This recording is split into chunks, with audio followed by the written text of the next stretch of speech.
देखिए हम किस तरह से इलेक्ट्रॉनिक वोटिंग मशीन में कंट्रोल यूनिट, वीवीपैट और बैलेट यूनिट को कनेक्ट करते हैं। सबसे पहले दिमाग में ही रहता है कि यार हमसे कभी कनेक्शंस गलत हो गए तो क्या होगा।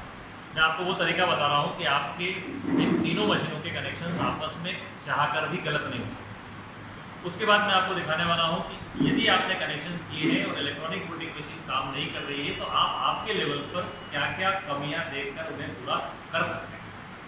सबसे पहले हम देखते हैं, देखिए हमारे पास ये वीवीपैट है, ये वीवीपैट का केबल है, ये हमारे पास बैलेट यूनिट है और ये बैलेट यूनिट का केबल है, और ये है कंट्रोल यूनिट। इस कंट्रोल यूनिट में कोई केबल नहीं है, केवल एक सॉकेट है। अब यहाँ देखिए आपके पास केवल दो केबल हैं, एक केबल बैलेट यूनिट का और एक केबल वीवीपैट का। इस कंट्रोल यूनिट में केबल नहीं है, ठीक है। अब कंट्रोल यूनिट में सॉकेट है, मतलब एक केबल इसमें लगना है। एक सॉकेट आपका है इस वीवीपैट में, यहाँ पर यहाँ आपको लगाना है। इन्हें सॉकेट दो हैं और पिने दो हैं। अब प्रश्न ये आया कि कौन सा पिन किस सॉकेट में जाएगा। आपको कुछ भी नहीं सोचना है। देखिए ये केबल वीवीपैट में से निकल रहा है, यानी ये पिन वीवीपैट के सॉकेट में तो नहीं लगेगा, इतना तो तय हो गया।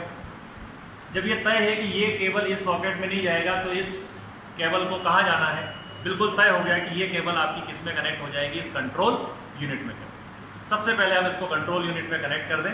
देखिए कनेक्ट करने का बिल्कुल सिंपल सा तरीका, जैसा मैंने अभी आपको बताया था। रेड को रेड से मिलाइए और ब्लैक को ब्लैक से मिलाकर ऊपर से हल्का सा प्रेस कर दीजिए। ये देखिए प्रेस किया, आवाज़ आई, ये केबल आपकी कनेक्ट। ये आपका कनेक्शन हो गया इस कंट्रोल यूनिट का वीवीपैट के साथ। दूसरा केबल हमारे पास बचा है बैलेट यूनिट का।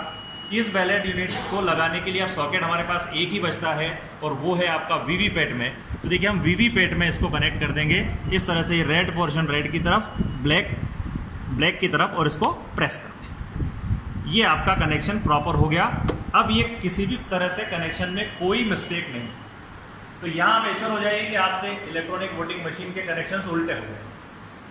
अब बात आती है कि इलेक्ट्रॉनिक वोटिंग मशीन के कनेक्शन कर दिए, अब भी ये नहीं चल रही है, तो क्या कारण से?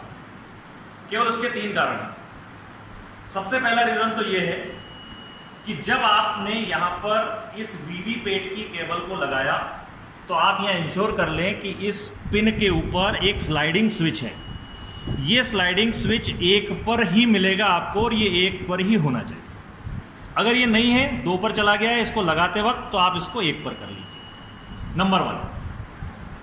दूसरा है आपका कि आप जब इसको कनेक्ट कर रहे हैं तो पावर ऑन करने के पहले आप इस वीवीपैट का ये नॉब जो है ट्रांसपोर्टेशन मोड में आड़ा है, इसको आप वर्किंग मोड में कर दीजिए।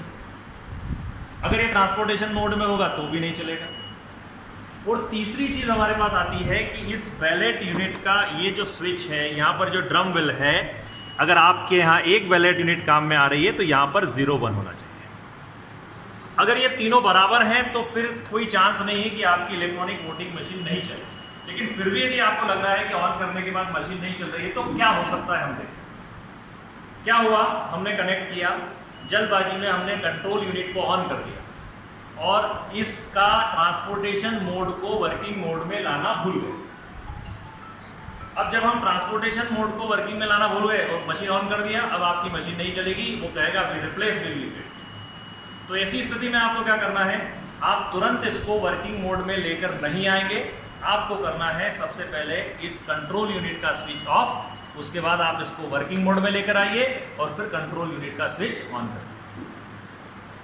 अगर इसको ऑफ करने के पहले ऑन पोजीशन में आपने इसको लिया तो ये वर्क नहीं करेगा। दूसरी चीज, अगर आपको बाद में याद आता है कि स्लाइडिंग स्विच 2 पर है तो आप इस मशीन को चालू कंडीशन में भी इसको 2 से 1 पर मत लाइए।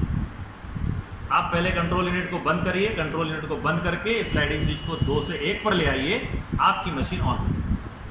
इसके अलावा और कोई कारण नहीं है कि आपकी ईवीएम वहां पर चालू नहीं।